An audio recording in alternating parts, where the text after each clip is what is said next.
Turbūt kiekvienam yra gerai pažįstamas tas vidinis konfliktas, kai viena dalis sako taip, o kita tyliai kužda ne.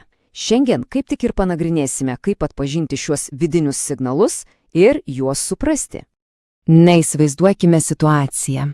Jau vėlus vakaras, esame didžiuliame prekybos centre po tikrai sunkios dienos. Tas dirbtinis, šaltas apšvietimas, monotoniškas ventiliacijos ūžesys. Visa ši aplinka tarsi užhipnotizuoja ir protas tampa neįtikinai imlus bet kokiems pasiūlymams. Ir tada staiga akis užkliūva už to daikto. To paties, apie kurį galvojame jau kelis mėnesius. O ant jo, lyg tyčia, tiesiog švyti ryškiai geltonas nuolaidos lipdukas. Ir nuolaida ne bet kokia. Net 40%, bet, žinoma, yra vienas bet. Pasiūlymas galioja tik iki parduotuvės uždarimo. Kitaip tariant, dabar arba niekada.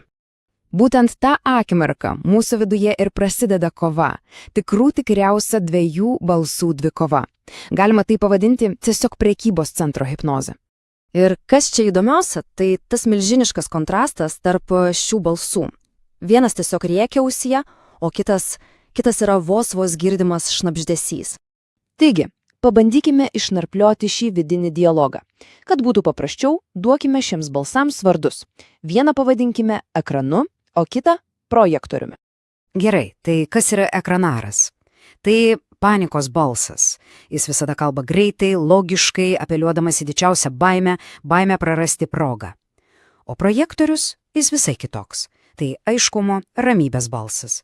Jis nepateikia argumentų, jis tiesiog jaučiasi teisingas. Ekranas tiesiog apipila argumentais, kurie atrodo yra geležiniai. Juk tai neįtikėtinas pasiūlymas. Na, tikrai nusipelnime save palepinti. Jei dabar nepaimsiu, kažkas kitas tikrai paims ir tada gailėsiuosi. Jo tikslas – priversti veikti iškart. O projektorius. Na, jo žinutė yra stebėtinai paprasta. Tarp viso to ekrano keliamo triukšmo jis ramiai, bet labai tvirtai pasako vieną frazę. Ne, mums šito nereikia. Ir čia prieiname prie pačio svarbiausio. Šis vidinis ekrano ir projektoriaus dialogas vyksta ne tik renkantis prekes. Lygiai tas pats mechanizmas įsijungia, kai sprendžiame dėl karjeros, santykių ar bet kokių kitų esminių gyvenimo pasirinkimų. Tam, kad išmoktume atskirti šiuos balsus, neužtenka klausytis vien minčių galvoje, reikia išmokti girdėti, ką sako mūsų kūnas. Nes jis, skirtingai nei protas, niekada nemeluoja. Kai kalba ekranas, visas kūnas tiesiog susitraukia. Pečiai pakyla, žandikaulis susispaudžia, kvėpavimas tampa seklus, o pilvas pavirsta akmeniu. Kūnas tiesiog įsijungia pavojus režimą. O kai išgirstame projektorio, kūno reakcija yra visiškai priešinga. Juntamas atsipalaidavimas, erdvė. Pečiai nusileidžia, kvėpavimas tampa gilus ir ramus. Kūnas tarsi atsiveria. Ir bene patikimiausias indikatorius yra būtent pilvo sritis. Kodėl? Nes mūsų autonominė nervų sistema tiesiog nemoka apsimetinėti. Taigi, kietas, įsitempęs pilvas yra aiškus ekrano signalas, o minkštas, atsipalaidavęs projektoriaus.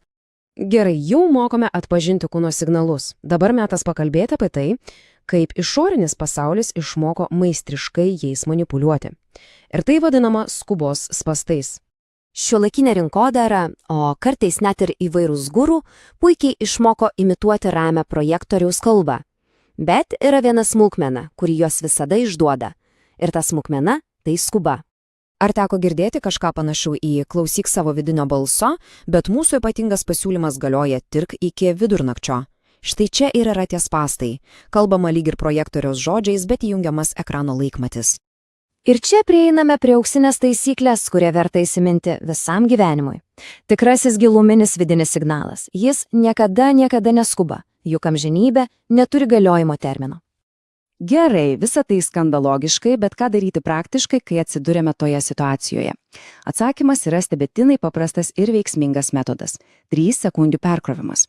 Ir tai nėra kažkokia ilga meditacija, tai greitas, beveik mechaninis kūno kalibravimas, kurį galima atlikti bet kur ir bet kada, vos tik pajuntame išorinį ar vidinį spaudimą. Visa esmė slypi viename giliame iškvėpime. Būtent iškvėpimas fiziškai perjungia mūsų nervų sistemą iš panikos, kovok arba bėk, režimo į ramybės ilsėkis ir stebėk būseną. Tai tarsi priverstinis sistemos perkrovimas. Po to gilaus iškvėpimo belieka atlikti trumpą patikrinimą.